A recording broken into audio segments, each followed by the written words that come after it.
Alright, here we go. New Disney Adventures magazine. Yes, this is the one that was supposed to come out the last time, but as I was reading this, I noticed something that alluded to a digest, and I didn't know what digest they were talking about, so I had to do some research, and I found that there was an even earlier issue than the one that they claimed was the first issue, so I had to go back and buy that and feature that, and that's what was featured last video. But now here we are with the one that I was supposed to feature.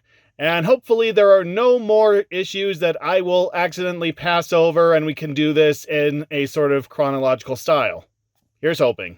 Anyway, this is the January 7th, 1991 issue. Yes, we finally made it to 1991. And this issue's guest star is Alyssa Milano. She's the boss. Yes, back then, Alyssa Milano was probably most well known for her role on Who's the Boss, that sitcom that starred Tony Danza as a maid, and Alyssa Milano as his daughter. And it was pretty popular from what I understand. It ran for like 8 seasons. I don't know, I haven't actually seen it. But today's audiences probably know Alyssa Milano more for her role in Charmed. The original Charmed, not the remake that, from what I understand, just ended. Yeah, she was one of the sisters, one of the witch sisters who had special powers, and honestly, her character Phoebe in the show was always kind of interesting to me. So she was technically the weakest of the sisters, so one of her sisters could like freeze time and move stuff and even explode stuff, and then another sister could astral project herself anywhere, and another one could teleport herself anywhere and even heal people who were on death's door. And then her character Phoebe, she could see premonitions. That's pretty much it. I mean, that's a great power, don't get me wrong, but that also left her as the most vulnerable character on the show. And that's basically what her character was on the show. They seemed to go to some weird and dark places to keep her an interesting and central character. Like, she dated a demon, and then she was like pregnant with the demon's baby, and she became this super powered being because she was pregnant with the demon's baby, and she was constantly getting into trouble and constantly getting brainwashed. And yeah, I don't think they treated her that well on the show, in my opinion. Of course, I haven't seen the whole show, so I don't know, maybe something happened that made her less of the doormat, who knows. But yes, there's Alyssa Milano, obviously, and promotional art for DuckTales Treasure of the Lost Lamp. Which is odd, because DuckTales Treasure of the Lost Lamp is not mentioned even once in this magazine. It was mentioned once in the last issue we looked at, the Fall 1990 Digest, but not a single one, and not a single place in this magazine. I guess that just goes to show how much faith Disney had in the DuckTales movie, and how quickly they wanted to wash their hands of it. So yeah, if you think that media moguls washing their hands of underperforming projects is a new thing, no, it's always been around. In this issue, we can win a trip to the Super Bowl. We will get back to that. Searching for lost treasure. That is the main theme of this magazine, so we will be getting to that too. Snows up. Surfing on ice. Well, that's a bad idea. If you're surfing on ice, the ice is going to melt, so don't make surfboards out of ice. Neat inventions. I'll be the judge of that. And then your usual comics, games, and puzzles. We will be getting to those too.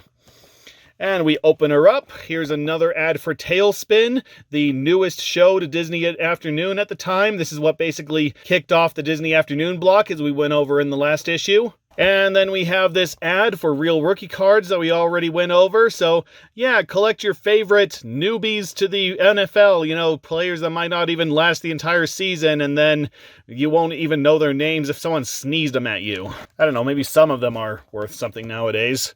Hello! Yes, I am not Ashens, so stop making me copy Ashens. We heard that there is buried treasure in Burbank. Therefore, we have decided to quit our jobs, and we're not going to be making this magazine anymore, so this is our last issue. That's where we work, so we decided to explore the world of treasure hunting in these very pages. We also found some cool glasses, a guy who invented pedal flying planes, and the fastest sports cars in the last 50 years. None of which we will ever be able to afford because, hey, we work on magazines for a living. We discovered that if you want to skateboard on ice, you can. It's called snowboarding. Was snowboarding really that obscure back in 1991? I don't know, you just always think of the 90s as this decade of extreme sports where everybody was doing sports, so it's weird to think that there was a sport that not everybody was into, but I digress. About that buried treasure in Burbank, we're still looking.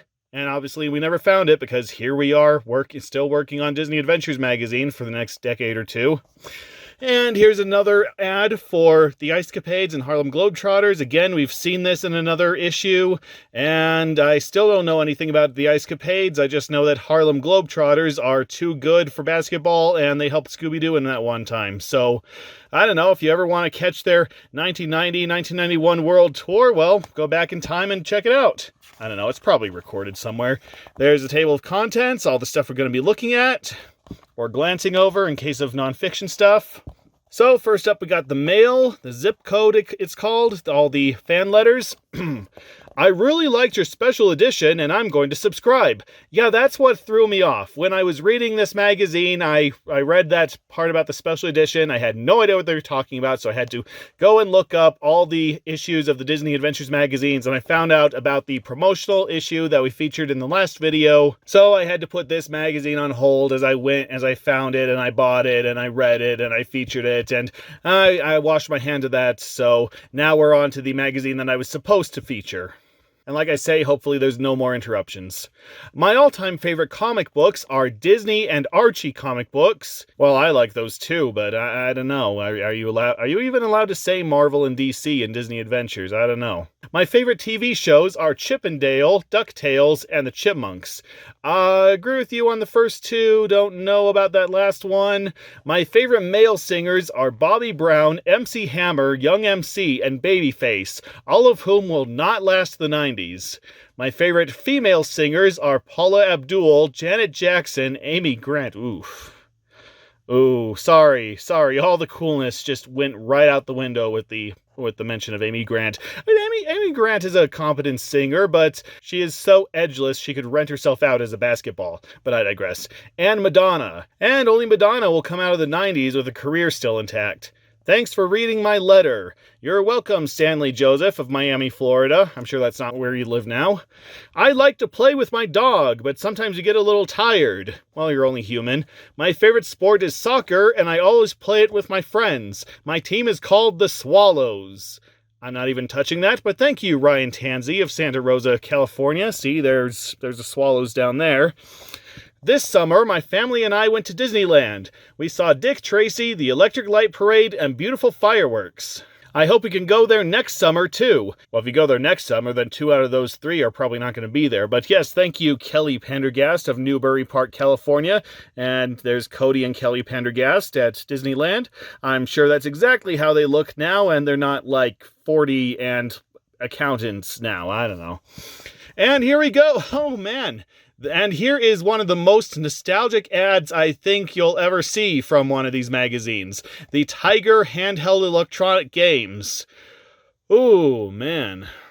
So for those of you unfamiliar with 90s electronic toys and games, the Tiger electronic games were one of the most popular electronic games out there. Like, the 90s weren't exactly a cornucopia of portable gaming. In fact, it had basically just been invented with the Nintendo Game Boy. So the Tiger electronic handheld games were as budget and as basic as handheld gaming could be. So they took these games, they printed out these LCD screens, so every single image that a game would contain was all on one screen, and then at certain points in the game, the images would be backlit by ink, and that's basically what amounted to graphics for the game. So whenever something happened that demanded it, the graphic would light up and hopefully give you some feedback as to what you were doing.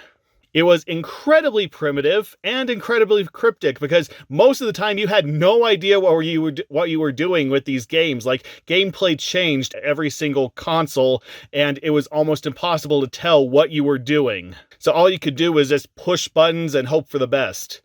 But these were insanely popular because, like I say, they were budget handheld gaming. They were practically all the average kid back then could afford. Because the Game Boy back then was like $100, and then you had to buy each cartridge for like $20, $30 a piece, and that's in $1990, which basically meant that back then you had to sell both kidneys and a cornea just to get one of those games. Which kind of reminds me of that game Markiplier played years and years ago, where you're like someone being sheltered from what's basically the end of the world, where everyone's organs are failing, and then there's this one guy claiming to be your friend who's selling off his organs so that they can buy you electronic electronic games, and you can get to play the electronic games throughout the game while you watch the world die, or hear about the world dying because you don't actually get to see anything. I don't remember the name of the game, and of course Markiplier was a guy who made like 2-3 videos of different games back in his heyday, so I couldn't be bothered going through the entire lineup of all the games he's played,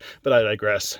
And then even if you got one of those Game Boy games, you were greeted with maybe an hour at most of gameplay. You know, unless you got like one of the big RPG titles like Zelda or Pokemon or Final Fantasy or one of those puzzle games that goes on forever, literally. Because let's face it, most Game Boy games are incredibly easy. Okay, not incredibly easy, but probably the easiest games at that time. Like, much easier than whatever the NES and Genesis was shelling out, because Game Boy wasn't able to feature as many sprites or projectiles as the bigger home consoles, so it was a lot easier to follow what was going on. So I'm sure that there were hard Game Boy games, I'm sure that there were more challenging Game Boy games, but the bulk you could probably beat in like an hour if you were skilled enough. If a game was difficult, then it was usually because of controls more often than not. Like you couldn't figure out what you were supposed to do or what each button did. So yeah, $20, $30 for like an hour of gameplay. And if you were an average kid back in the 90s, then that's what you were stuck with for the next 6 months before you could convince your parents to buy you another one. That was the nature of handheld gaming back then, and with Tiger Electronic Games, that probably gave you like 5-10 minutes of gameplay. But again, that's what you were stuck with for like the next couple months before you could convince your parents to get you another one. But being budget consoles, these, like I said, these were insanely popular, and it is amazing just how many licenses this Tiger got its claws into. I mean, just look at this page. There's Batman, there's Outrun, there's Afterburner, there's American Gladiators. Good grief, American Gladiators. Who even remembers that show? Altered Beast, Paperboy, Mega Man 2. Ooh, that's a really bad conversion. What I think is Xena right there. Oh, Dick Tracy. Yeah, even Dick Tracy got one. And RoboCop 2. Yeah, remember when rated R movies were promoted to kids? Like they even made TV shows based on rated R movies? You know, as opposed to today where rated R movies are made specifically for kids. No, I'm not even kidding. Like, they butchered Halloween 6 because it wasn't getting a good response from 14-year-old boys. Fascinating backstory there. I encourage you to look it up. But yeah, these things were so popular that recently Tiger Electronics has started churning out some of their more popular titles, or at least the ones that they could regain the licenses to. So if you were a fan of these Tiger Electronic games back then Tiger has you covered today. Also, if you can find these Tiger Electronic handheld games from back then snatch them up. They're going for exorbitant prices on eBay. Street, that's what's happening. And it's just a little article about what the Russians watch. Yeah, this is what the Russians watched during the Soviet Union and even around the fall of the Soviet Union. They didn't really have mainstream shows. It was mostly local stuff, and they could go for varying time periods, and they didn't really have ads. Most of the stuff was just featured on one channel called Collage? I don't know. I looked that up. I couldn't find any information on it whatsoever. So, of course, the reason why they didn't have mainstream or big-time shows back in the day is because, well, television, like everything else, was state-controlled. In fact, there were only like 6 main channels in the Soviet Union, but for most of the country, they only got one. They only got the main channel, which was like where they delivered all the announcements and propaganda and the new political prisoners that they picked up because they said something bad about Stalin or something. Everywhere else maybe got like 2 or 3 of those other channels normally, and then most of the rest was just local TV, like whatever the region could make. Which, give the Soviet Union credit, they were allowed to be creative with their shows. They were able to take their meager resources and make pretty much whatever they wanted, as long as it went by the Soviet Union standards and practices, and didn't speak out against the government or tell the chairman to give people decent food and water, that sort of stuff. So technically, for the Soviet Union, TV offered them the most freedom to be creative and speak their minds. And I'm pretty sure most of these shows aren't available today because, well, like I say, most of them were independent. So it was basically like public access TV. Most channels were just whatever that region could do. And of course, back before, this was way back before recording things was a mainstream thing to do for even America. So yeah, I have no chance of finding these recordings around for local Russian TV. Is that still the main thing for Russia today? I don't know. I don't think so. I'm pretty sure that Russian TV today is mostly mainstream stuff and ad-sponsored stuff, and probably a lot of it is American stuff that's just been brought over and dubbed. That's all I know. Also, from what I understand, most commercially available Russian TVs exploded. Like, because the Soviet Union was such a hermit country and they didn't care about the population and they were so reliant on cheap methods of production. Yeah, most TVs literally exploded. They were made out of explosive materials, and so it wasn't like a tube blew or something and the whole thing wouldn't turn on. No. It literally exploded or caught fire as you were watching. It always had a chance of just blowing up in your face. Literally. Well, I've heard of worse ways to get your kids to play outside, so yeah, I guess the kids got more fresh air in the Soviet Union. Well, I say that, but the Soviet Union was also notorious for its smog-infested neighborhoods because of all the factories and the no standards of the government, but yeah. Okay, and here is an ad for Starburst that we've seen before. Juice is loose, and he's gonna have his candy ruined by that wave that's coming at him. And here's a Q&A on Alyssa Milano, specifically her role on Who's the Boss? So yeah, she started out on Annie, and then almost immediately from there, she went on to play Tony Danza's daughter, Samantha, on Who's the Boss, and then she went on to Charmed, and from what I understand, she hasn't really done much since Charmed, just the occasional appearance here and there, hosted a couple seasons of Project Runaway, did some direct-to-video voice work. Mostly today, she's known for her activism, you know, just if there's an issue that she thinks needs to be tackled, something that needs to be spoken out about, then she's there. And that's fine. I haven't found any indication that she's done something really stupid. I mean, there are like one or two things that people would definitely get on her case about, but I'm not going to air her dirty laundry here. So, hey, you do you, Alyssa Milano. Let's see. So, Alyssa Milano was 17 at this time. She did a column in the magazine Teen Machine. She manages a celebrity hockey team. Her mom was a fashion designer, and she has a brother who's almost a decade younger than her. What's her average day like? She goes to high school in the morning, does all her classes until 12:30, and then she goes to work on the show, and then she does her homework. Well done balancing your life like that. That is very impressive for a child star. You pretty much grew up on TV. Did it feel strange to grow up in front of so many people? Yeah, I'm sure it was. I'm actually very impressed that Alyssa Milano is a child star that was able to adjust to adult life, because that is very hard for child stars to do. I'm not even going to go into the long list of people who were famous as a kid but now are severely messed up today. So, your TV dad plays a maid. What do you think about men doing housework? Oh, this is definitely a product of its time. Yeah, she thinks that the guy needs to help out, do laundry, do the dishes, and boys are being raised differently now where they have to do stuff. Yes, it's just, in today's society, it's like men are expected to stay home and do chores and watch kids and all this stuff, whereas women are being encouraged to go out and work. At least that's how it's come across in my area. Honestly, I think it's completely up to the family. I think it's completely up to the parents or partners what they want to do. If they both need to go to work, then they both need to go to work. If one can stay home and that one who can stay home is the best at staying home and taking care of housework and all that, then it's completely up to them. What do you plan to study in college? From what I understand, Alyssa Milano never went to college. I couldn't find any information about her alma mater, so I don't know if she went to college or not.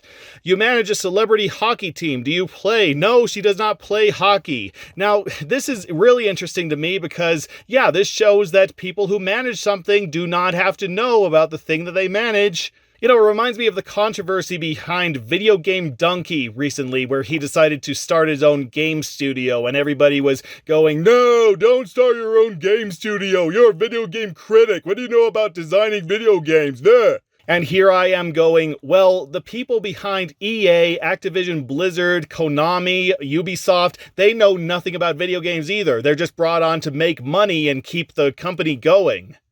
In fact, that's one of the major problems behind game companies today, that people are being overworked and underpaid, and games are coming out worse and worse because it's not about the gameplay, it's about just making money. And as James Stephanie Sterling famously says, game companies don't want to make money, they want all the money.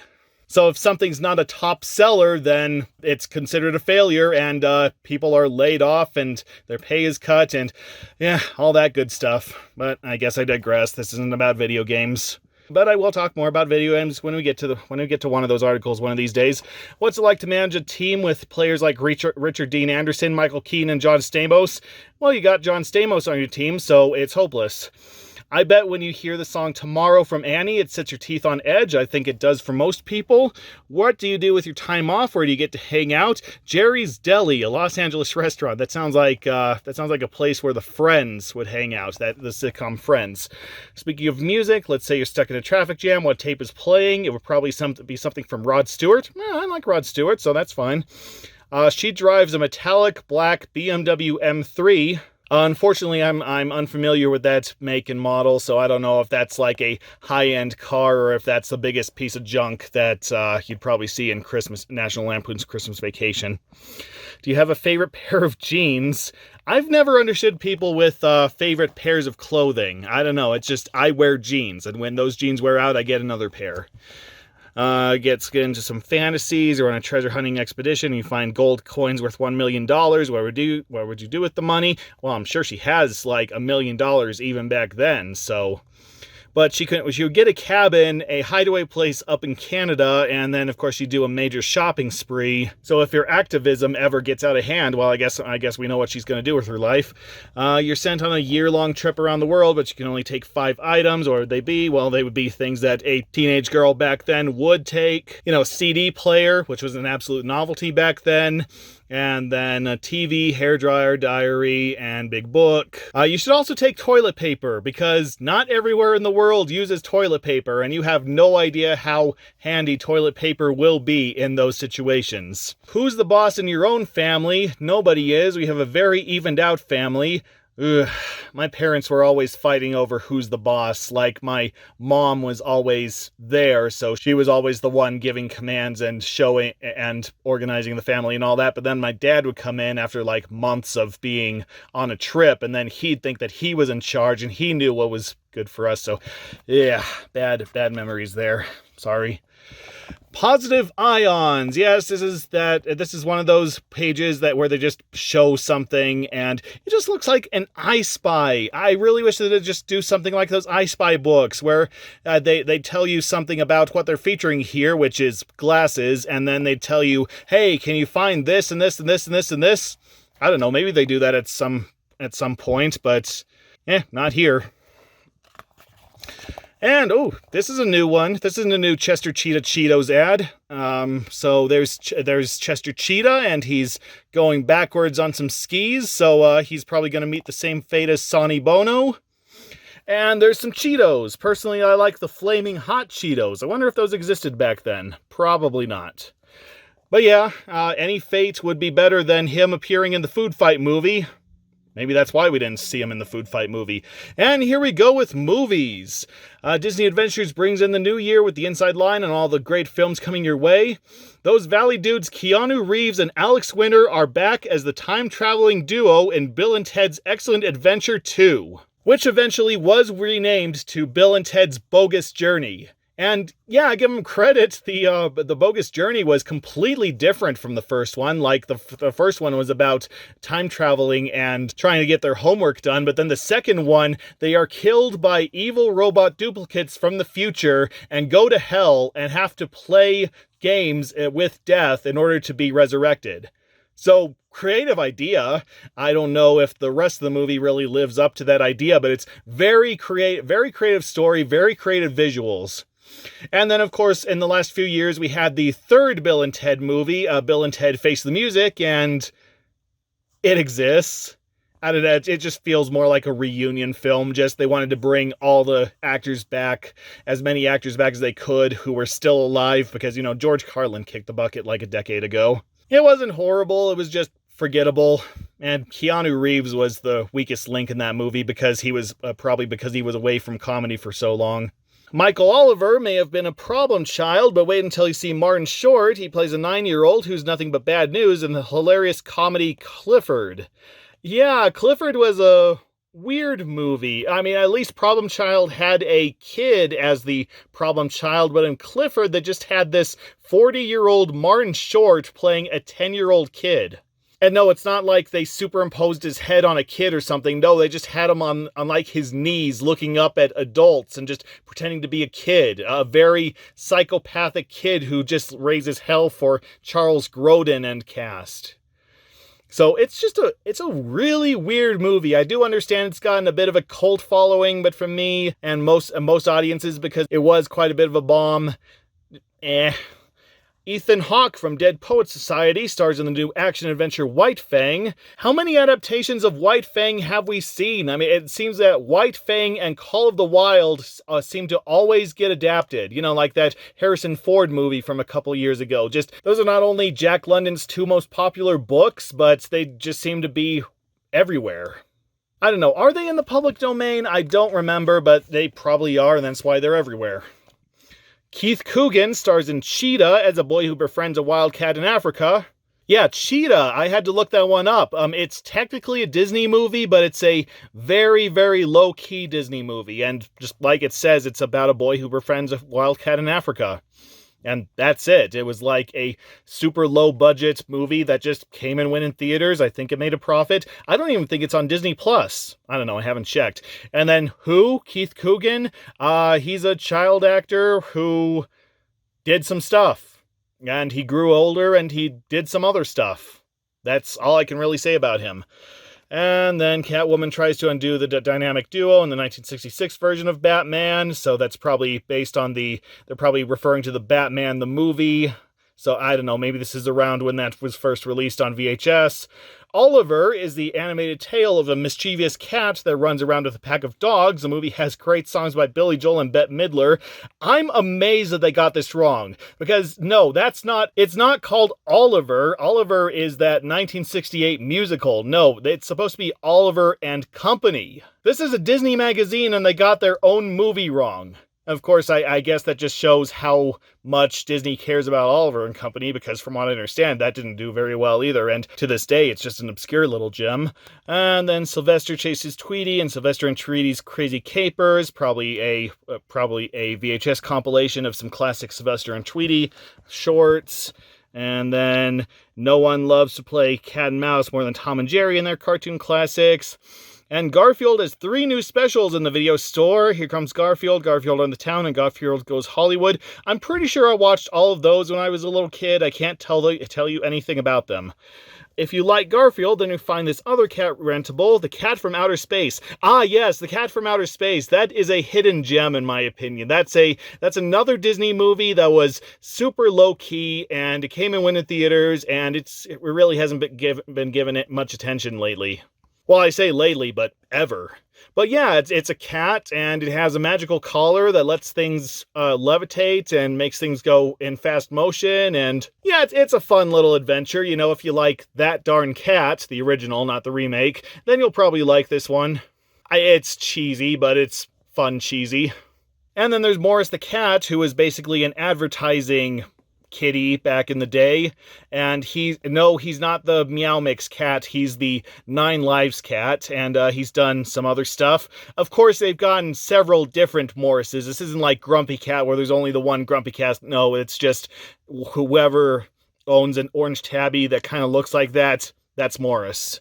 That's Morris for like the next 3 years before it kicks off, and then they have to get a new one. The hot new group on the music scene is The Party, and Disney Adventures caught up with the Fabulous Five while they taped the video for their hit single Summer Vacation, and it has Tiffany Hale, Dee Dee Magno, Damon Pampolina, Chase Hampton, and Albert Fields, and they were former cast members of the Mickey Mouse Club, and they did an album, and they brag about being diverse.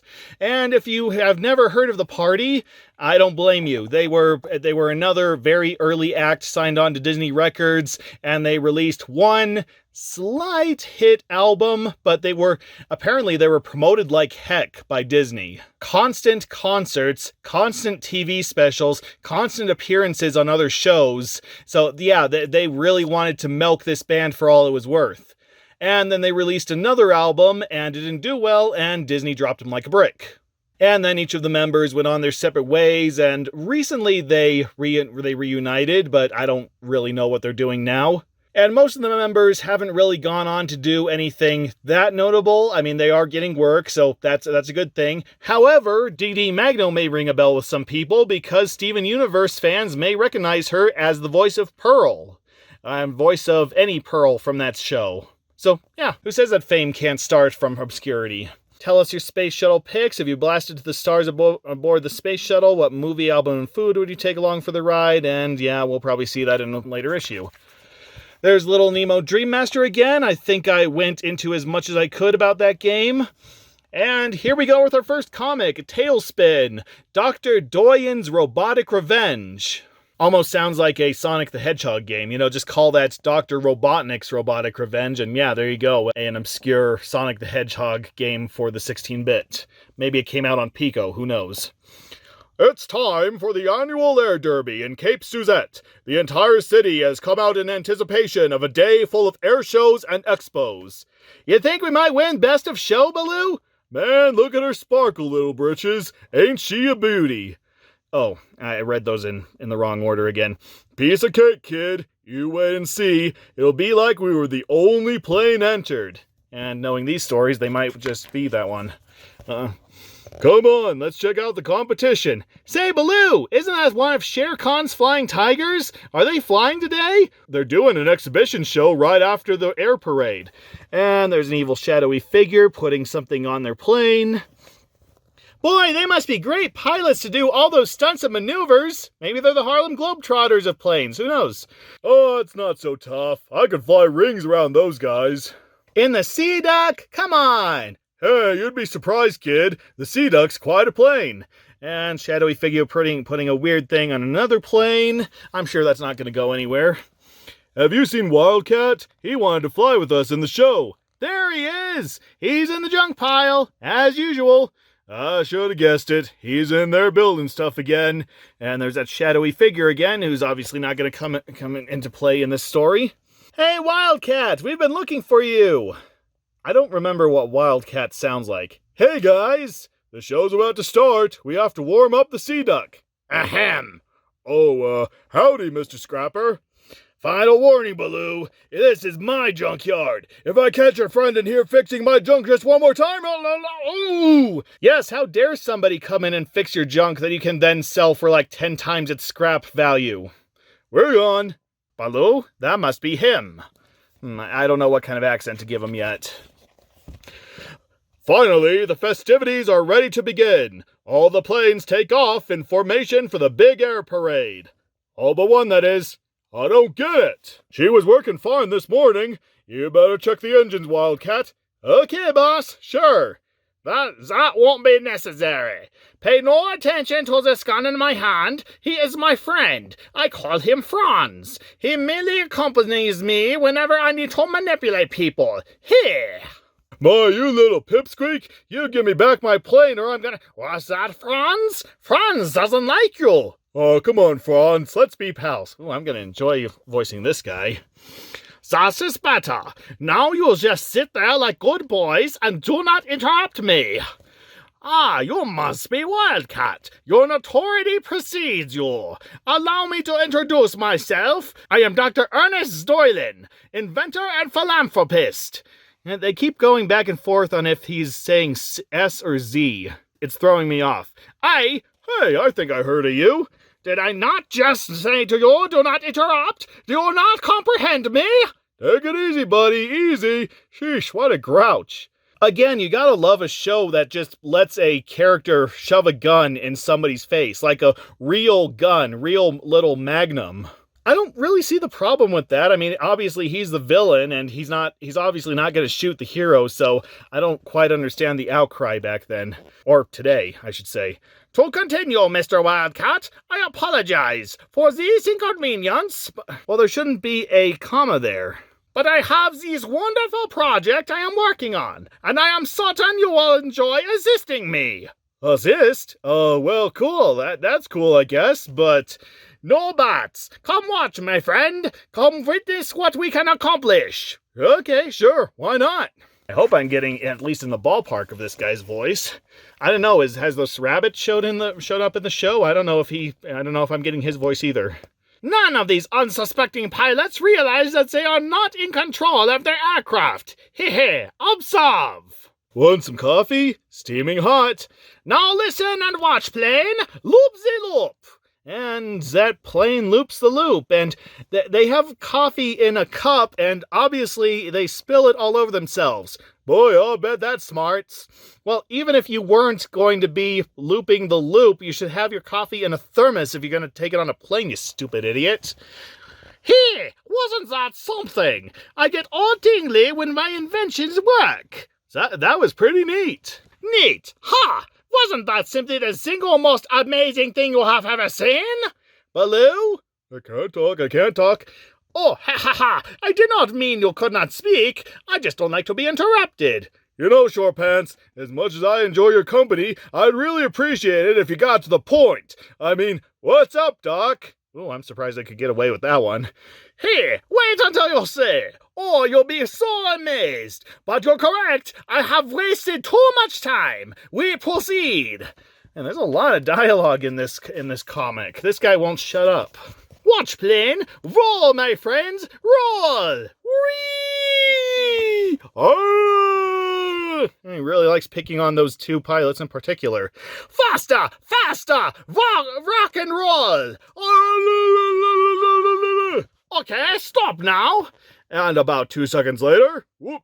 Well, suddenly those are different pilots. Those look like they're Shere Khan's pilots, and also I don't think planes can come to a sudden stop in midair like that. No, they're not cars, you know. Hey, so they go. I know they bailed out, those big babies. Z-Duck, proceed to my base using the coordinates I provided. Hey, this is my plane. I'm gonna squeeze his little head. Baloo, remember Franz, he doesn't like you. Oh, right. I forgot. Mum's the word, little britches. Planes, follow the Z-Duck. He must have some really advanced artificial intelligence installed into those planes if they're able to follow him based solely on vocal commands. Ah, home. What, down there? You mean in that barn? Of course I'm in the barn. What else do you see down there, you silly fatty? I'd referenced the French guardsman from Monty Python, but he was, well, French, not German. Or Austrian. I don't know what accent this guy's trying to do. Z-Duck, fly into the barn! Planes, follow the Z-Duck! Are you crazy? Is he crazy? I think he's crazy! That barn's not big enough for all of us! I don't think all planes are gonna fit, man! Ew! Wow! Ooh, TARDIS barn. Come, see my special project! Wow, this whole place is blowing my mind! What, you'll have a headache or something? Ha! Oh, he just puts his gun down and then Baloo picks it right up off the Jeep. Huh, now you're in for it, you little rat. Franz is my buddy now. Yeah, he's our buddy now. Oh, you silly guys. Franz had no bullets. Loaded guns scare the heck out of me. They're so dangerous. You could say I'm as jumpy as a bunny. But you better not, otherwise I will blow your heads off. It's not loaded. That's a good one on us, yuck. I got a good one at the end of my right arm, and I think I'll give it to you, Doc. Yeah, let's give it to him. Or ping. I should have seen it coming. I should have seen it a mile away. And even though there's a lot of dialogue in here, this is a lot of fun to read. Okay, we got a big, dumb panda guy. Should I do the accent? Yeah, I'll do the accent. I get them. Should I make sound of two heads clapping now? No, just hold, Ping. I mean, I'm already doing his accent, so might as well do an accent for the other guy. You're probably wondering what my special project is. How nice of you to keep the plot moving. Yeah, there's a lot of plot here. Watch it. You nearly interrupted me. Well, he doesn't have a gun, so what does it matter? Be careful, Baloo. As I was saying, you've seen my control device. With it, I can interface any plane and make it follow my orders. You'd probably love to see how it works, eh? Not really. Nope. No way. Nah. Did you say nah? Just then? Why did you say nah? I think I could make one. Impossible! It took me years to create this wonder. You must show me. Here are parts on this bench. Make one, smart guy. Okie dokie. Astounding! I am speechless. Yeah, I would be too if I could see what he's making. Way to go, Wildcat. Remember, no interrupting. Finished. Ta-ta. I don't believe it. It took me 10 years to perfect the interface. You are inhuman.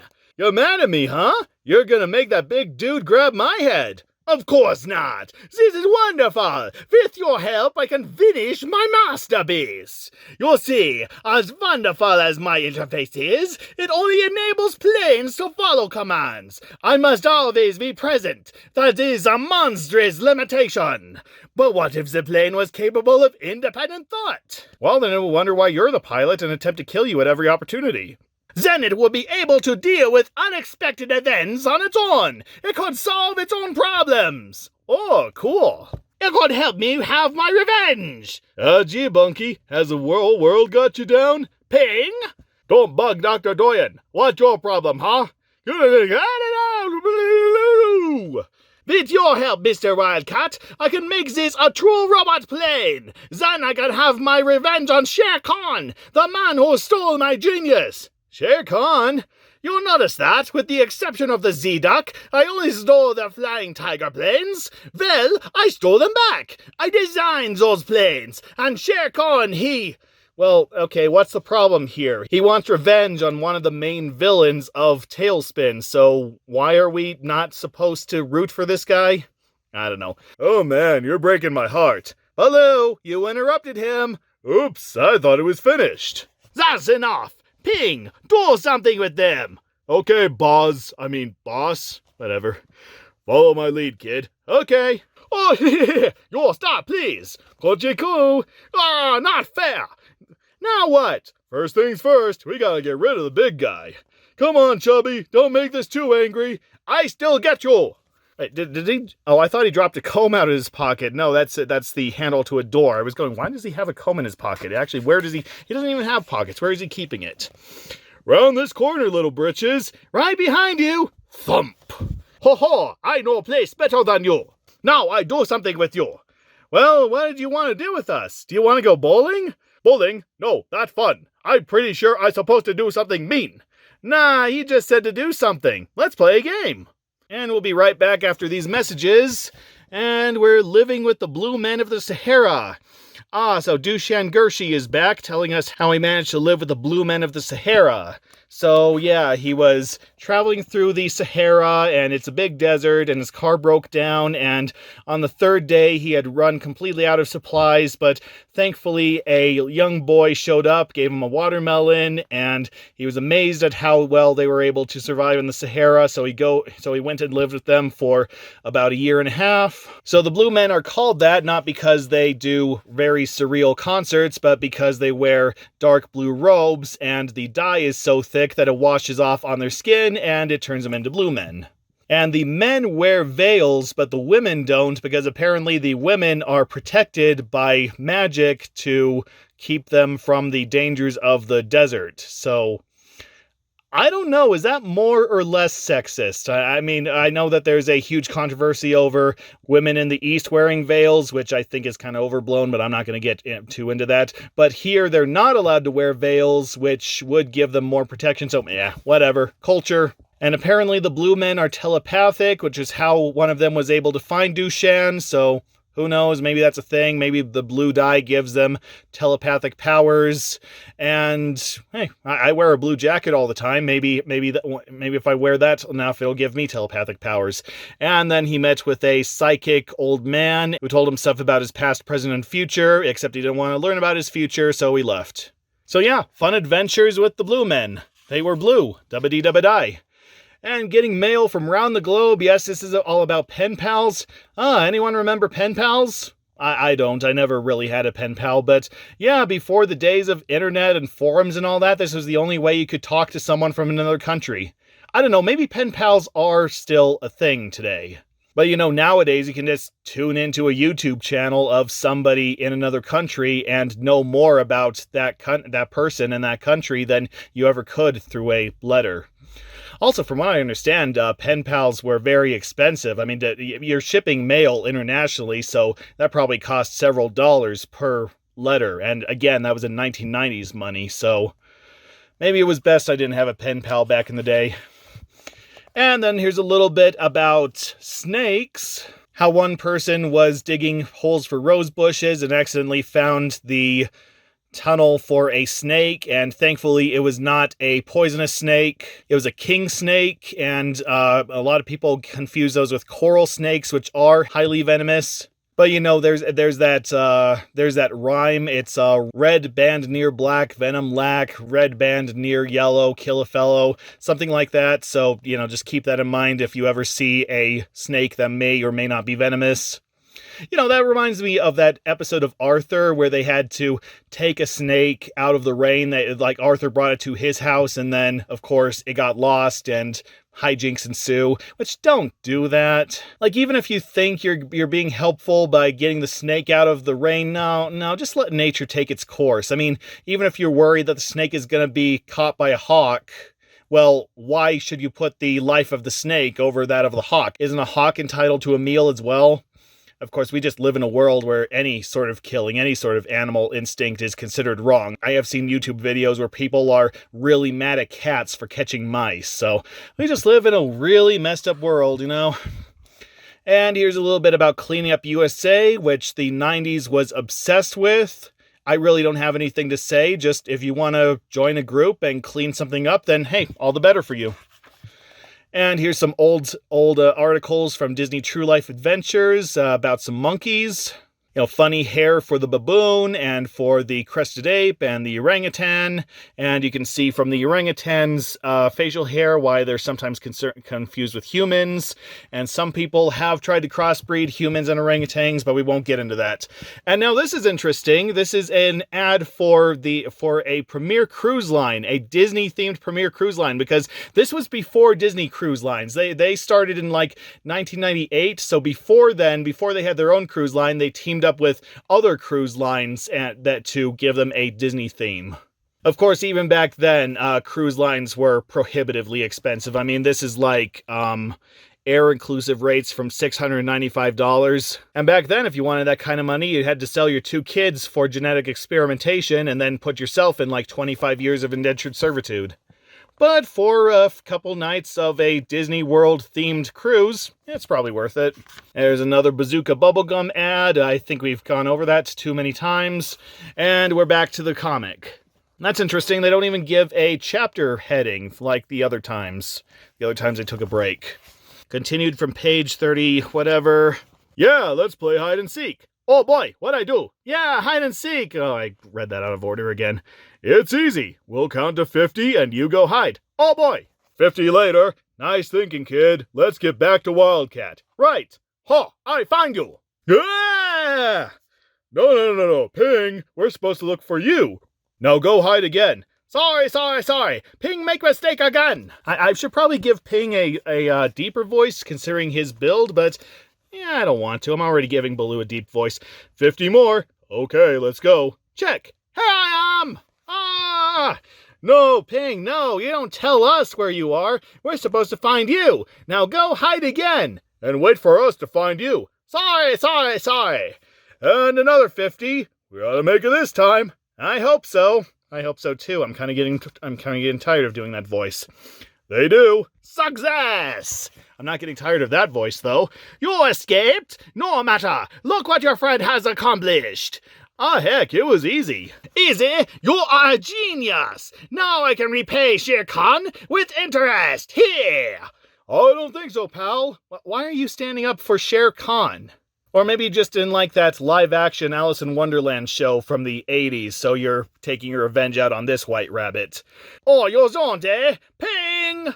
Ping! Ah, nuts! Get him! Robot plane! Ignition! Open hatchway! Hurry, hurry, hurry! I'm afraid I must be going now. There are a few places I need to destroy. I'd say it's a bit fun, but I despise you. Vroom! Oh, it's becoming that Atari game, Barnstormers. That was fun for like 2 minutes.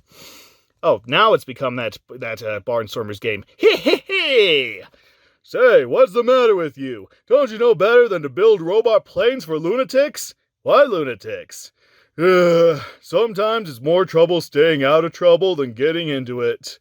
But sometimes the bare necessities of life come to you. We gotta stop him! Get into the Sea Duck! But first, I'm taking off his control box. I'm glad they inserted that panel to show that they've remembered the control box. Otherwise, I'd be asking about that. Soon, the Sea Duck is airborne and in hot pursuit. There's our boy now. Doctor! Oh, it's, the plane's talking to him. Doctor! Yes, robot plane. It seems there are the 3 fools are chasing us. Is that so? Well, don't sit there complaining. Do something. Are you not a robot plane? And stop bothering me. I am reading. Bah, I take evasive action. Oops, little britches. He's trying to ditch us. No way for that to happen, huh, Baloo? Right, buddy. No way at all. You know, unless they crash into one of those Mount Everests back there. Next time you'll start zigzagging, give me a chance to strap myself in. You're stupid robot plane. I cannot believe it. I cannot lose them. The pilot is amazing. I will have to shoot them down. You'd think that would be their first course of action. Hey, man, they're shooting at us. I was expecting that. Hang on. Again, bullets. I love it. This is getting us nowhere. Don't you have a plan, Baloo? I'm thinking. Hey, now. Let's ditch the White Rabbit, go back home and patent these things. I don't care what the rabbit does to Shere Khan, and with these things we can be rich. Oh, no, that's not what they do. Soon. You be careful, kid. Don't worry. Wait till I get good and close. Okay. Wait, who's supposed to be talking? Oh, okay, he's supposed to get good and close so the kid can go, wahoo! I cannot believe you let that stupid bear outmaneuver you, you piece of junk! Bah, don't blame me. Are you not the brilliant scientist?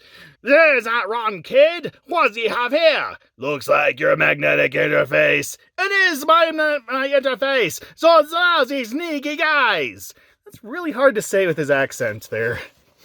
Attention, robotic plane. This is your new captain speaking. You will proceed straight to Cape Suzette Air Terminal. And don't destroy anything, please. Well, you'd think that with his robot plane, he would have put in an override in case his outdated stuff was used, but what do I know about evil geniuses? He will never have beat me if not for my own invention. God, why am I so brilliant? Bah, you lunatic. We got, I feel like there's supposed to be a caption there that says later or something. Whatever. We got here as soon as we could, Mr. Baloo. Did you actually apprehend Dr. Doyen? We've been after him for years. Yeah, but we can't hand him over just now. Are you kidding? He's a wanted criminal. I know, but he's also the star of the air show. Oop. Well, since we're doing the Bugs Bunny thing, ain't they a stinker? Ba-da-ba-ba-da-ba. And now on to the main feature of this magazine, the search for treasure. Buried pirate chests brimming with gold and jewels, lost mines and mysteriously coded treasure maps, secret temples and ancient civilizations. Welcome to the world of Indiana Jones and the Everlasting Crusade. Or Alan Quatermain and the Temple of Skulls if you're watching the Asylum version. To finding the buried treasure and claiming it as your own. Welcome to the world of treasure hunters. Yeah, I'm technically a treasure hunter. I go to thrift stores all over the place and to find stuff to sell on eBay. I mean, that's how I get some of my money. Because, you know, what in today's economy, it's not enough to just have one job. You have to have like 3 or 4. So here's the opening article about if you're a treasure hunter, then you got to think about where these people might have buried some other people. And that's what came in handy for Howard Carter, who was an explorer who had heard about the then very obscure King Tut, the boy king who ruled Egypt from 1361 BC until he died at the age of 18, and he just thought about where his tomb might be, and he went there, and he dug around for 5 years, and he finally found it. And he unearthed the biggest cache of pharaoh treasure that had ever been found in Egypt at that time. And from what I understand, the reason why it was so hard to find King Tut's tomb, yes, here's a little bit more about King Tut's tomb, was because he died so suddenly, his actual tomb was not completed yet. So he was quickly buried in just a commoner's tomb, basically, and just a not as important as a pharaoh type tomb. That's why nobody could find it, because they were looking for this grand tomb and not like some not as grand tomb, like for a vizier or something. I don't know who would get a big tomb that's not a pyramid, but is also slightly more than a hole in the ground.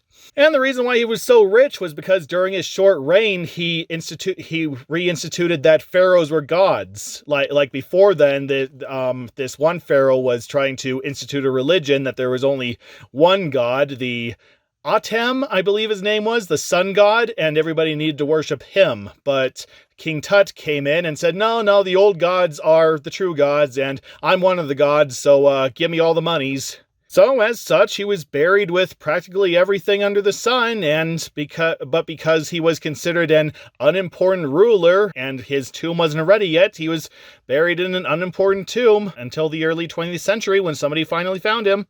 So yay for obscurity! Who knows, in 100 years I might be the most important media personality ever to exist. But probably not.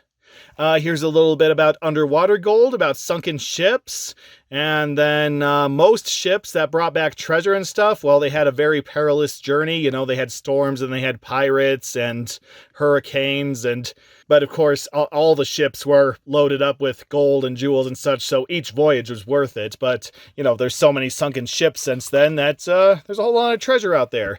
And here's some more stuff about subscribing to Disney Adventures. They have not updated their pictures of the magazines yet, but I'm sure they haven't had a chance to yet.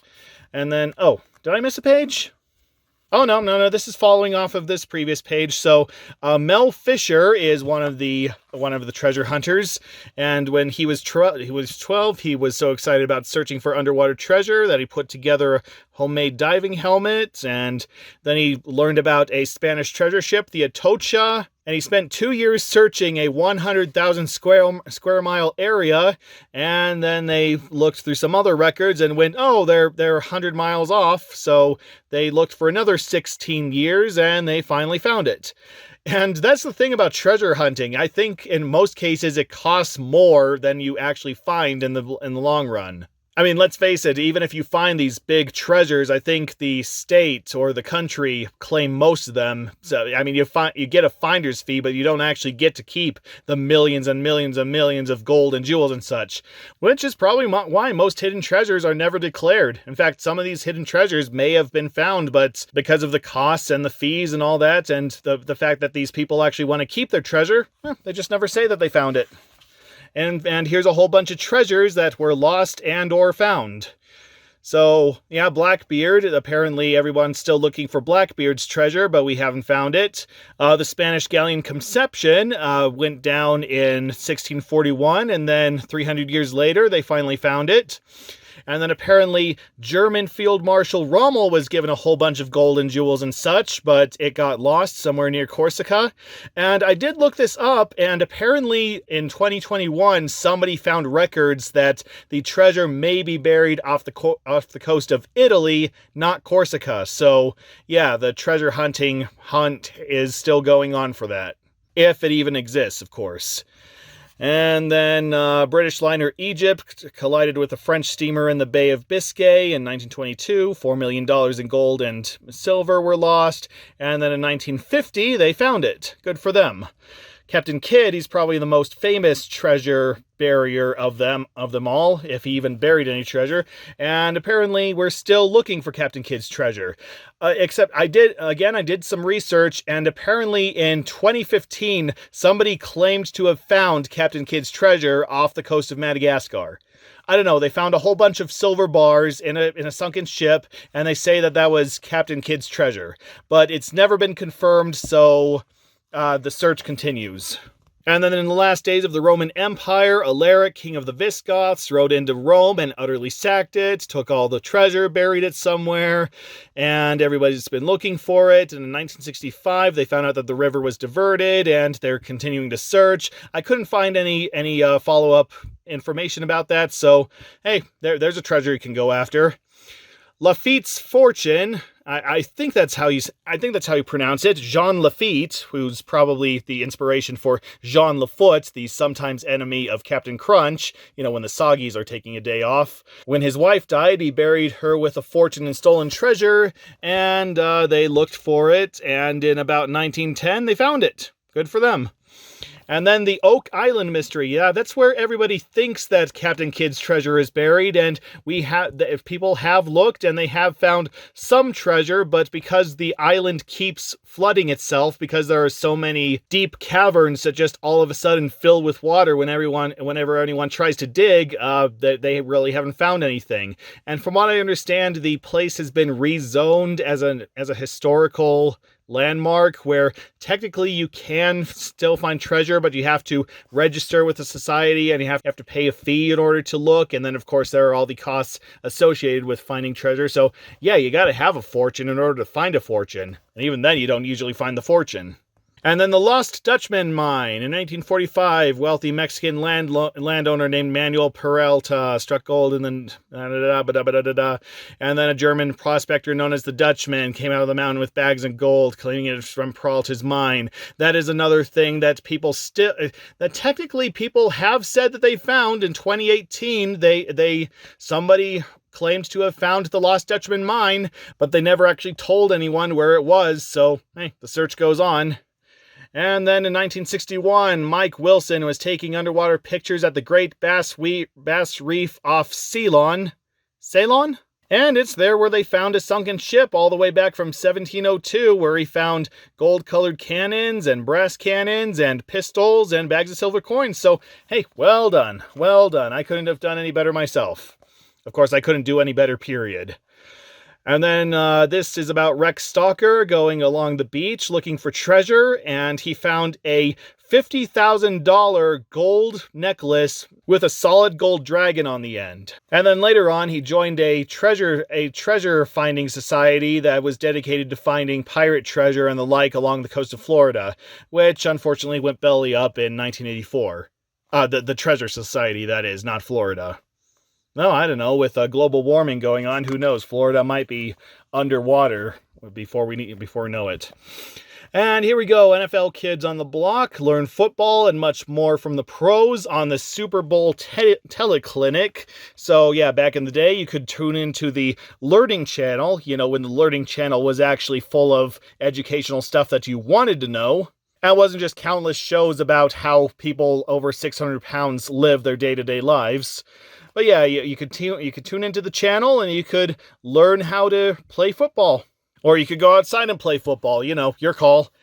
And then treasure hunting. Yeah, this is a comic, but it's mostly a nonfiction comic, and it basically goes over what the other articles already went over. So I'm just going to summarize this one. So these kids in Mexico, they find a treasure map, and then they just talk about different treasures as they're off looking for their treasure. So this is about Hernan Cortez sacking the Aztecs, and there's a whole bunch of treasure there. And then there's Blackbeard's treasure, and he supposedly buried it on an island somewhere, and he silenced anyone who knew about the treasure, and that's why we can't find it. And then there's a bit about the Lost Dutchman mine, which we already covered.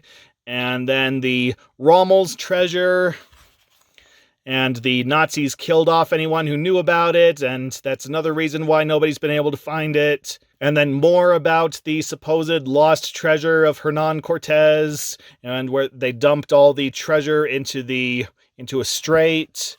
And the kids follow the treasure map, and treasure's buried under a church, and they never found it. Ba-da-ba-ba-da-ba. And here's an article about master inventor Dr. Paul MacCready.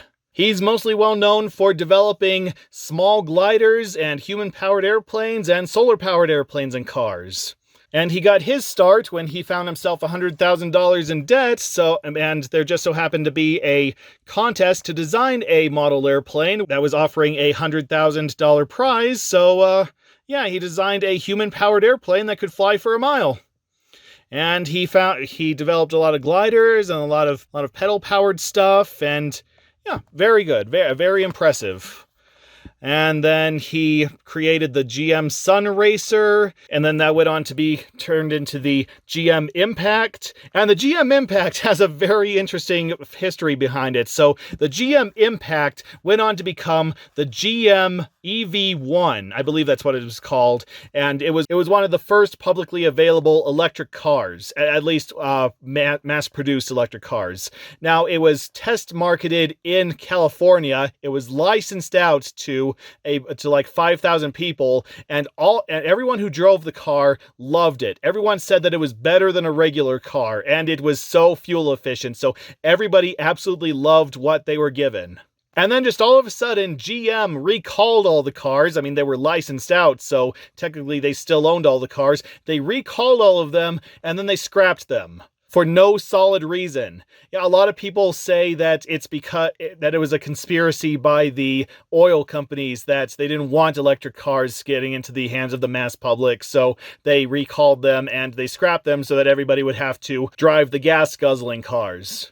Which, yeah, I can see that.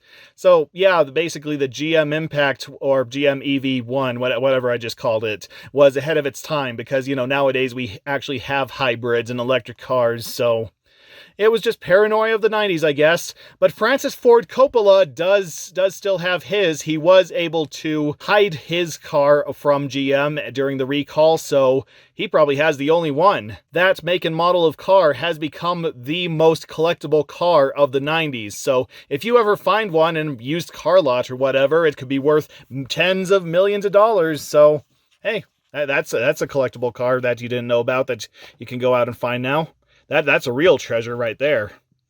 And I guess that goes along with the theme of this magazine, so there you go. The article actually does have some significance. Anyway, Tunnel Under the Sea. Yes, this is about the English Channel Tunnel, or the Chunnel, as it is unofficially known. And wow, it's interesting to think of that there was a time when the Chunnel didn't exist. I mean, I live in America, and I still know about the Chunnel. I know that the Chunnel is like one of the biggest landmarks ever created. But it didn't pop up until like 1994. But yeah, it is a feat. It is definitely a feat of engineering. It technically took 200 years to build. But in the end, they did get a 31-mile-long tunnel that connects England and France. So that's incredibly impressive.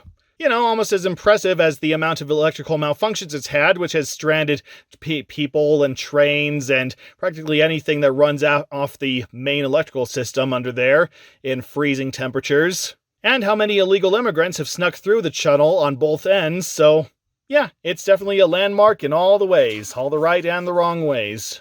Oh, and a little bit more about the Chunnel. And who knows, one day we may have an underwater tunnel that connects America with Europe.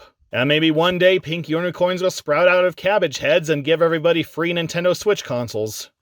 And there's some more Disney comics. We've seen this time and time again, so moving on. And here's these short facts that they like to include. Pea brains, your feet may be growing, your arms may be growing, but if you're older than 7, your brain is probably not growing too much.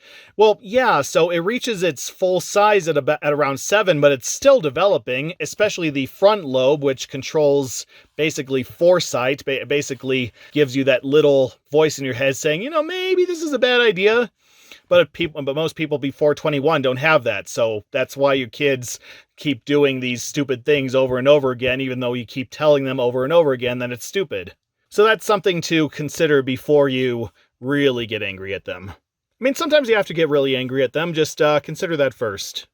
And then it's talking about the biggest flower in the world, the Rafflesia, I think that's what it's called, and it's also the stinkiest because it smells like rotten meat, and it only blooms like once every couple years because it's so big and because the stench is so powerful. So basically a flower blooming is the equivalent of Disneyland for most insects.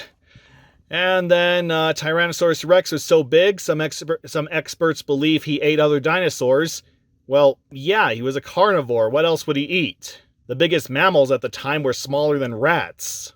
Also, I believe that I read somewhere that Tyrannosaurus rex wasn't much of a predator. Like, it did kill other dinosaurs, but most of the time it was a scavenger. It scavenged other corpses from bigger predators because of it. Technically, the Tyrannosaurus rex was minuscule compared to other carnivores. You know, it's like that movie, the BFG, where there's a giant, but he's tiny compared to the other giants. That's basically what the Tyrannosaurus rex was back then. So whenever it could, it just took kills from other dinosaurs instead of making its own. Which, you know, as someone who goes thrift shopping all the time, that's sometimes what I feel like. And then stuff about being struck by lightning. A lightning bolt generates heat 5 times hotter than the surface of the sun, and you want to be a safe distance away, and don't be here, or here when during a lightning storm. One man was struck by lightning 7 times in 35 years and lived. From what I understand, it is actually pretty easy to survive a lightning strike. Like, if you ever feel like you're going to get struck by lightning, like suddenly all the hairs on your arms just suddenly stand up, what you got to do is you got to squat down and cover your ears and just stay in that position for as long as it takes to get struck by lightning. And I'm not saying it's going to be a pleasant experience. And, you know, if you have something like a pacemaker or something, then yeah, you're probably in trouble. But I think the worst it's going to do in most situations is knock you out. So as long as you're just squatting down in an open field, away from any trees, away from any cars or pools of water, then you should be okay. I'm not saying try it, but if it does happen to you, well, you're going to have an exciting story to tell your grandkids. That is, if you do have any grandkids and the lightning strike didn't make you sterile. And here's some stuff you can buy, some tech stuff you can buy. You can buy a rocket launcher model, I should say. $26. Oh, you're going to have to sell all your comic books if you want one of those. And then you can also make some photos with sun. Remember the days when taking pictures was a novelty? You know, now literally everybody can take pictures. I mean, once upon a time, photography used to be this really expensive hobby, but now anybody with the cheapest of smartphones can take about the same quality of photos as you could on film. I mean, obviously skill still needs to go into this hobby, but it's just amazing how far photography has come since its inception. Of course, you can say that about everything. And here's that Disney Afternoon CD again. I think I've talked about that enough. Climb into the next issue of Disney Adventures. This is what we're going to be looking at in the next issue, so I'll just talk more about that in the next issue. And here we go with another comic. This time it's Chip and Dale Rescue Rangers in Postage Don't. That's a Christmas... Oh, they're both talking. That's a Christmas card you drew for Gadget? Yeah, so? It's so nice, but I could use one little change. Just a little more green. If I can get the nose a little smaller. Perfect! But now my card looks like yours did. That was me trying to talk like both of them at the same time. Just to be fair, how about if I send Gadget your card and you send her mine? Okay, where are the stamps? I bought some last week. They've got to be here somewhere. What's all this? Is Fat Cat on the attack? We're looking for stamps so we can mail a Christmas card to the mailman. Oh, right, to the mailman. Well, if you want to give Christmas cards to Gadget, there she is. Why don't you just put them in an envelope and give them right to her? Tell them don't open until Christmas or something like that. If you want stamps, I think I can whip something that'll print you some. Could you? No, that wouldn't be illegal. We'll just have to go to the post office. Oh, if he could just see the shipping rates of today, I think he'd change his tune. This place is too crowded. We'll be here till New Year's waiting for stamps. And a little bit more about subscribing. Oh, Valentine's Day. We could send Gadget another card for Dale, look out! Run for it! So their post office is located in the same place as a human post office? What sense does that make? Especially since they have to stand in line with the humans who apparently aren't supposed to notice them? I don't get that. Also, is their mail shipped in the same containers as the human mail? Because that makes even less sense. Also, that I hope they don't expect any of their letters to get to their destination, if that's the case. Over there! Quick! Something I can do for you boys? We'd like some stamps, please. Commemoratives! Sorry, out of stamps. That's why there's all those people waiting. A week before Christmas and you're out of stamps. Ooh, he definitely needs to take a look at shipping at the post office of now. Every stamp in town has disappeared. If all the stamps are gone, how will we send our cards to Gadget? It's not only us. No one will be able to send a Christmas card to anyone. And nobody will get any cards either. I get sad just thinking about it. Oh, if only people could invent email. Come on, we gotta do something. Every stamp in town is missing, even from postcards, trading stamps, and sticker books. Wait, I just remembered the letter I got from my favorite TV star, Cowboy Bob. It has a stamp. Can you reuse stamps like that? I thought stamps were one-use things. I don't know, I guess you could. I don't know, I've never done it, so what do I know? Screech! And how big is this room if that big crow was able to just fly? Oh, whatever. The stamp, it's gone! That crow, he's got the stamp! Follow him! And they get into their little dirigible, which is always my favorite part of the Chippendale Rescue Rangers. Don't lose him, Gadget! That crow's our only chance to find out who's behind all the missing stamps! Behind the stamps? He must be awful sticky! The villain must be using the steeple as his hideout. I'll land on the roof and we can sneak in. I guess that's a place you can land, whatever. You can keep stamps, whatever. I can't tell where I need to start. I don't know, I'll start here. Perfect! Pack-Rat is now happy! The last stamp in town is now in his collection! Pack-Rat owns them all! Ha ha ha ha! I don't know if this was a recurring character in the show, so I'm just giving him a random voice. I can't see! Whoops! Pack-Rat has intruders! Poe, get them! Ha ha ha, Raven, Poe, ha ha. Wasn't that from DuckTales? Wasn't the Raven that was technically Magica's brother, wasn't he named Poe? I don't remember. Yes, the veil! Net them with Pack-Rat's veil! You see, Pack-Rat collects everything, and now you'll be part of Pack-Rat's collection. Well, I hope you have some food on standby. Otherwise, their corpses are gonna stink in a couple days. And now, back to Pack-Rat's stamp collection! The world's only stamp collection! Ha ha ha! Well, at least he has goals and aspirations. Please, you've got to return the stamps, at least so people can mail their Christmas cards. Think of all the kids who won't be able to show their moms how much they love them. Phooey on that. When Pack-Rat was a kid, Pack-Rat was so poor he didn't even have a mom. But now, Pack-Rat will have everything in the largest collection in the world. Ha ha ha ha. Well, he has better motivation than most Disney villains nowadays. And then Zipper is playing around with the bell. I don't quite know what he's trying to accomplish, but he gets an idea, and he ties Poe's leg up. And... Get him! He belongs in Pack-Rat's collection! Get him! Yeah, I don't know. Do we ever see any other intelligent flies in the show? Because if not, then yeah, he probably does deserve to be in a collection. And the Raven gets entangled and clangs into the bell, and for some reason that was required for the key to fall out of Pack-Rat's pocket and Zipper to grab it. You know, why didn't Zipper just grab the key out of the pocket in the first... Whatever. That boy, Zipper! All right, men, let's get that rat! And they get their rat. Let's get these stamps back to the post office! Yeah, I got a Christmas card to mail! And that's what you're going out on, huh? Ba-da-ba-ba-da-ba. And in our next feature, catch a frozen wave. Yes, people can snowboard. I bet you didn't know that. You know, just take a board, and you find some snow, and you go down a mountain.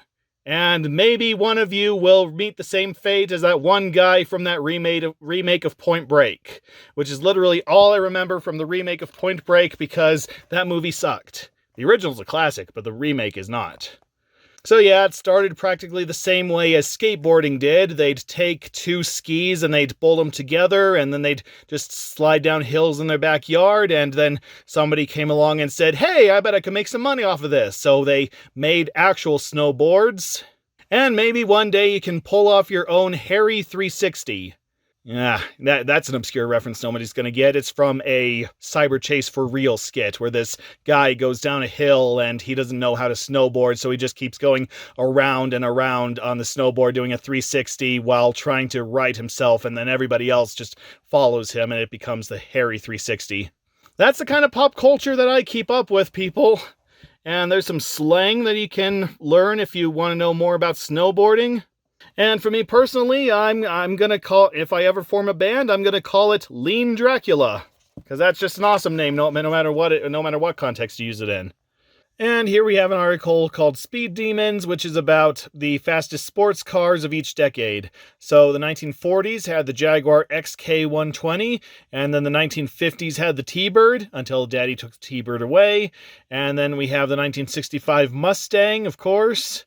And then the Ferrari in the 1970s, 1980s had the Porsche 924, and in the brand new 90s, for when this magazine came out, they have chosen the Chrysler Viper. Which I have heard about all these cars, but I know absolutely nothing about cars, so I can't confirm nor deny if any of these cars were as or that fast or not. And I did want to give a list of the sports cars from the 2000s and the 2010s and now that have been these sports cars since then, but I know nothing about cars and I instantly forgot the list, so there you go. To me, a car is a car is a car, though I do prefer the smaller cars like the Corolla. I don't know, when I get married and have a big family, I'll probably get an SUV or something. And here's some more stuff we can buy. Have you seen the new posters with Kevin Mitchell dressed as Batman? No, and I hope I never do. And then Eric Dickerson is Roboback. I don't even know who that is. And then, of course, we got Michael Jackson and Bo Jackson. You know, Bo knows everything. So that's why you have to buy all his merchandise, just so he can patronize you. And then you can get Teenage Mutant Ninja Turtles on skis. Well, you could get Teenage Mutant Ninja Turtles cookies back then as well, but that doesn't mean you should buy them. And here we go. We finally found one in the end, a DuckTales comic in The Family's Shrewd. And I'm starting to lose my voice here, so let's see how this goes. In the McDuck Mansion's TV room. Come on, it's our favorite game show. Fun for the whole family. We're not family without you, Uncle Scrooge. Making money's fun, not watching folks act like fools. Oh, you haven't seen The Amazing Race. Why, you couldn't pay me enough to be on... Oh, and there's Bubba Duck. Yeah, that character that was introduced at the beginning of Season 2 of DuckTales that nobody liked and they quietly retired. And he also had a Triceratops sidekick, if I remember correctly. And, oh, cows. Interesting, we got the Clarabelle cow family here. From what I remember, all they had on DuckTales were ducks and beagles and sometimes geese. So I don't remember them ever having... Oh, pigs. Sometimes they had pigs as well. I don't remember them ever having cows on that show. But like I say, I haven't seen all of DuckTales, so what do I know? Anyway, you couldn't pay me enough to be on... What does that lead into?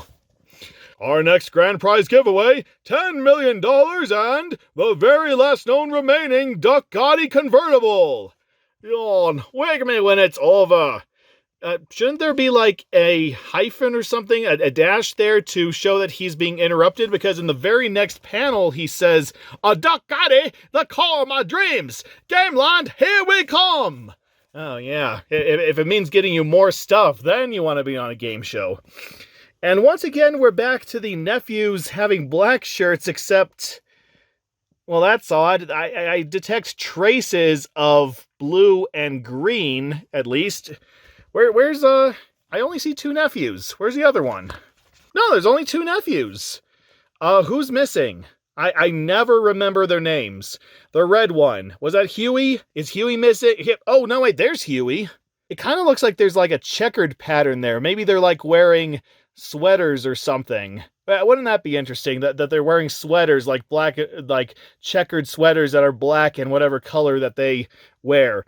Also, their hats have stripes. I don't remember their hats ever having stripes. Huh. I don't know, was that something that they did on the show around then, or was the Hardy Boys look just in then? I don't know if the Hardy Boys wore that. That's just the first sort of clean city boy look that I could think of. Shows how outdated I am, and how outdated that look is. But I digress. Us? On TV? Baba too? And baby? whoever and whatever it takes to win that car. Is he ever going to wear blue? Whatever. On the other side of town, at the Beagle hideout. Oh, great, we got Ma Beagle. I don't know if I could do Ma Beagle's voice. Attack, Eddie! No, that's a steal! Oh my god, what is that voice? Attack, Eddie! No, that's a steal! Call Bench Press Beagle! We need muscle to go straight! Straight to Gameland! I don't care how much cheating it takes! That car is mine! That's the best you're gonna get out of me, I'm sorry.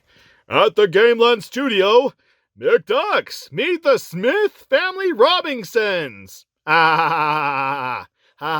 Push the button saying audience laugh. Ha ha ha ha ha ha. Anyway, there's something familiar about that motley crew. They didn't even bother changing clothes. All they did was put on straw wigs and sunglasses. How can you be so clueless? Scrooge, now we're really in trouble. He'll spot us for sure. Well, if he didn't already, then I think you're all right. Then we have to be even sneakier than usual, boys. Oh yeah, June Foray, the voice of Ma Beagle, and Magica, she died recently, so rip. Round 1, you boys charge to that goo and grab the fish away from the ravenous mechanical shark. Gulp. That is, watch your backs. Loosen a few bolts and this duck eater will sing supper time in no time. Oh, those are different panels. Right, Uncle Scrooge! Backtrack, guys! That's a very detailed mechanical shark for a game show. They pull out all the stops, I guess. This must be American Gladiators or Takeshi's Castle. Or The Most Extreme Challenge, if you choose to watch that edition of the game show. Now that family's shrewd, using Junior Woodchuck life-saving techniques to corral our shark. Yeah, just watch them sit there with fishnets. Hooray! Also, apparently the Beagles didn't even have to do a single thing. They can just walk off and claim the prize. I don't know. Round 2. Whew, cotton, this whipped cream's volcano is not a piece of cake. Hurry, Baba! The Robinsons can't be far behind. Not behind, but on the slope above, Scrooge. I'm through playing Miss Nice Guy with McDuck. Bench press! Dump that cement! Uncle Scrooge! Help! We're trapped! Now that's some heavy cream. Baba Bash Boulders. That a boy? Too late, McDuck. We win. You can kiss that Duck Getty convertible goodbye. No. So they actually had to do something there, and for some reason the game show host didn't catch them cheating. Reminds me of a bad episode of Maya and Miguel. I'd tell you about it, but that would involve me explaining what Maya and Miguel was. In the final round, the score's tied. Which family will risk everything to master the kitchen sink steeplechase and win the grand prize? The McDucks will, that's who. Follow me, kids. Is their last name McDuck? Honestly, I don't think they ever give us their last names. Also, yeah, what is up with those patterned shirts? It's like they drew them in colors, and then they changed their mind at the last minute and tried to ink over them, but they ran out of time, so I don't get it. Also, from this angle, Webby looks like one of the nephews in drag. I don't know, maybe she's missing her eyelashes. Maybe that's the thing. And we out of our way, McDuck! Your luck's running out! Think, man, you've heard that voice before. Dewey, where'd all the fun go? They promised baby on TV. Ma, McDuck's right behind us. My razor wraps will fix that, Scrooge. So, wait, is this on an actual cliff, not a soundstage? Like I say, this game show goes all the way. I don't know where they're getting the money for the grand prize if they're spending this much on location. Anyway, don't panic, kids. I still got a lot of credit in my pocket. And he uses his credit line to support them. That was funnier when I said it. Heading into the home stretch. Hold up, I'm coming down. That wall's gonna give. Crime doesn't wait, bro. I'm burying that duck. Well, they forgot to wait for one of them. Baba, the wall's falling. That's a Beagle boy. He'll be smashed. It doesn't matter who it is. We've got to help him. Bubba free, big old boy? Lose race. Don't cash us in yet, Bubba. Ma's not the only player who can pull tricks out of her hat. And he tosses some money at them, and he wins. But he cheated, so he should be disqualified. Oh, who cares? It's obviously the host doesn't care which way it goes. All that matters is the ratings. Crooks can't resist the lure of cold, hard cash. Our winner is the McDucks. Ma Beagle will never learn. A duck getty is nice, but having a happy family is the best prize of all.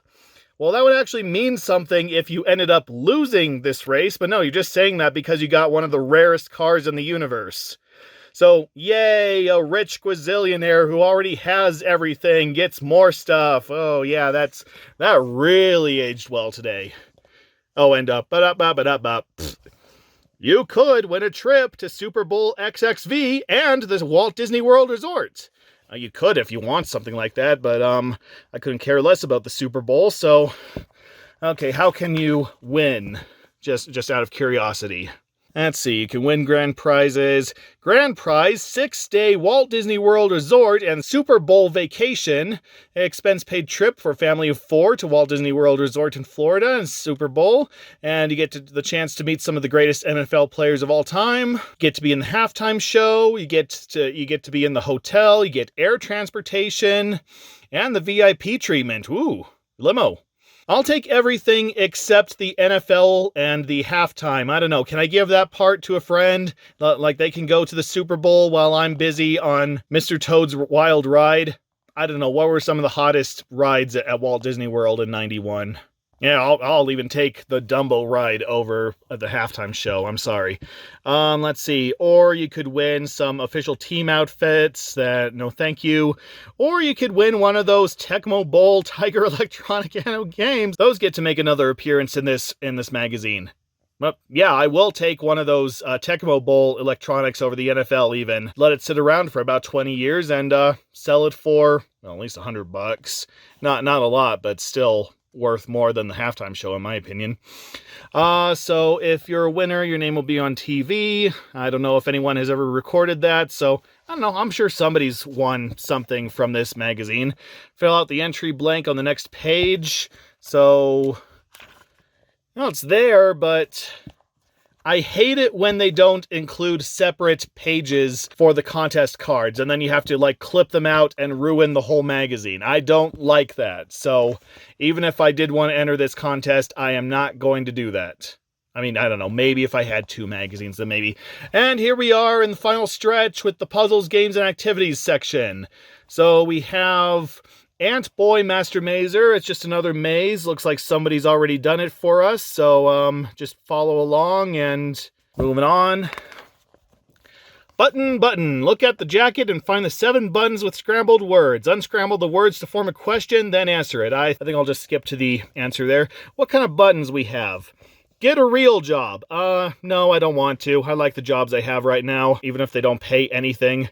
I thought that was a smartphone for a second, but no, it's just a picture of Earth in a very oddly rectangular frame.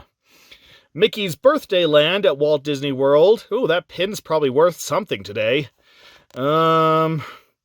Oh, Chevy Chase Funny Farm. I have not seen that movie. I haven't heard very good things about it, but I am impressed that they managed to get away with showing that button in a Disney magazine. Of course, I'm impressed that they showed RoboCop 2 on the Tiger Electronics page back there, because anyone who's seen RoboCop 2 knows it's not for this demographic. Spoiled Rotten? Yes, I am. And I'm pretty sure I've seen that Toad pin from something before. So, yeah, okay, fine. Which pins are misspelled, at least? We got that one.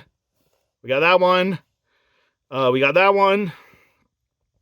That one, that one.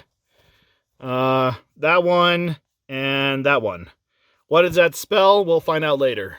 And here's another code, like the last one, except this one doesn't lead to a contest, so I don't know, just unscramble the hieroglyphs there and figure out a joke. We'll find out the joke later. Deck of Spies, you can use some cards to create your own code. You know, just in case you're the kind to carry a deck of cards in your pocket wherever you go, which I'm pretty sure if you were the kind of person to carry a deck of cards in your pocket everywhere you went back in the 90s, I'm sure at least one state would have arrested you for gambling. I don't know. Postage puzzler. 3 of these drawings of real stamps. The others are fake, which are the real ones. Let's see.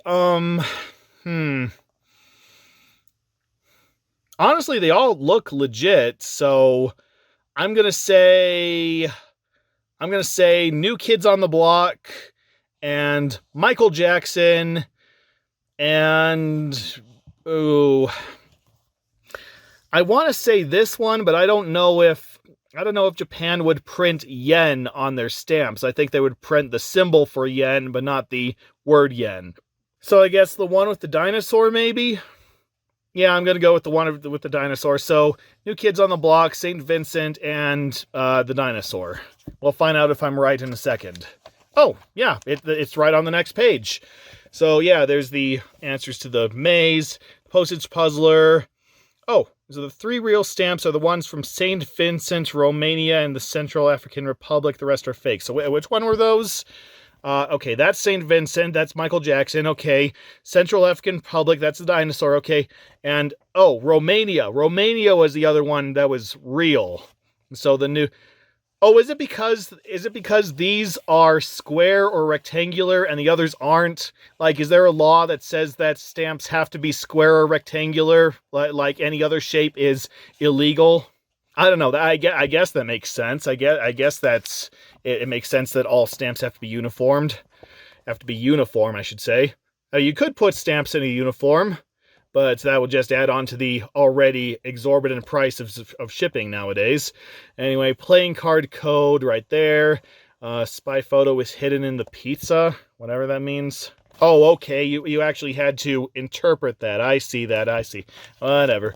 Button. Yeah, there are the words that need to be unscrambled. How many grooves does a record album have? Answer 1. I don't get it. I mean, records have a lot of grooves, and then the record album has 1 groove. But even if we're talking about music, then there should be a lot of grooves on the record, a lot of things you can groove to, so how does that make any sense? Whatever. And then there's more treasure in the cat trunk, smile, and look out, the mummy is right behind you. Ba-da-ba-ba-da-bop, I don't know.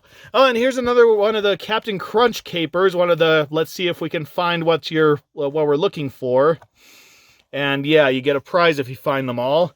Let's go to the Crazy Crunch Zoo. And if you can find a box of my yummy cereal, the Peanut Butter Crunch Bird, the Crunchberry Bush, and the Soggies, I'll send you a surprise. All right, let's try that. Let's see, yummy cereal. Ooh. There's one. There's the cereal. And then Peanut Butter Crunch Bird. I don't know what that is. I don't know what that's supposed to look like. Oh, there's another box of Captain Crunch cereal. So, Peanut Butter Crunch Bird. Yeah.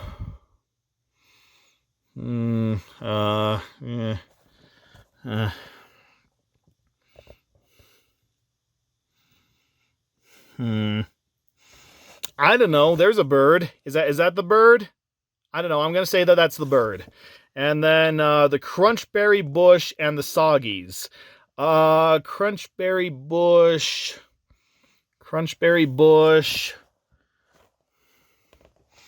Crunching the berries on the bush.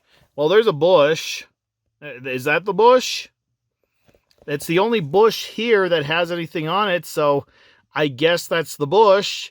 And then the Soggies, who were like the evil enemies of Captain Crunch back in the day. Like I say, when Jean Lafoot was currently incarcerated for tax evasion.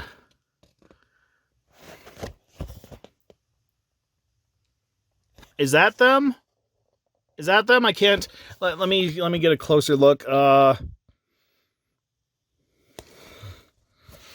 Yeah, I'm guessing that's them. That they're like some kind of amorphous, soggy-looking being. So I'm guessing those are the Soggies. Okay, cool. We found them all. So I just have to send this in by August 31st, 91. So I just have to backdate this about 22 years and see if they have any prizes left over. Goodbye! I mean, if you have to go out, then that's a good way to go out. And here's another ad for that Chippendale Rescue Rangers NES game. Still a classic, but I've run out of things to say about it, if I even had anything to say about it at the beginning. Oh, and this is new. We don't have an ad for Disney Afternoon or Tailspin on the back. We have Mickey and Friends by Jet Set. So sweaters with the Disney characters printed on the front. And this just screams, wash me twice, and I'll either shrink to the size you can't wear me, or stretch to the size where you just look dumpy. Also, my colors will run. We believe that children should be seen as well as heard. You're not going to get along with my mom, then. Then there you go. There is another issue of Disney Adventures. So what have we learned from this issue? That the KGB didn't have to kill most Soviet citizens, the TVs did it for them, that doing a comedic German accent is fine, but doing a comedic Asian accent and people will flip out, that when General Motors has a hit car on their hand, they will do everything they can to bury it, and if you ever want to go treasure hunting, go to church. I think that's what we're supposed to learn. Thanks for tuning in. I'll see you all next issue.